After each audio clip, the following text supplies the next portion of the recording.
It's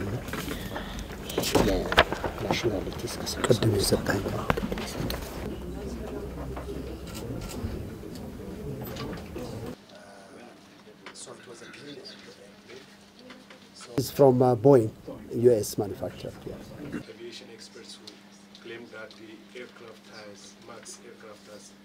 We are deeply saddened again, and we express our deepest sympathies and condolences to the families, friends and relatives of our bereaved passengers.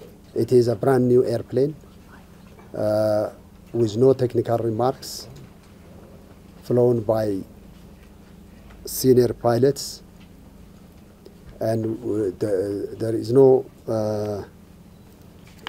cause that we can attribute at this time.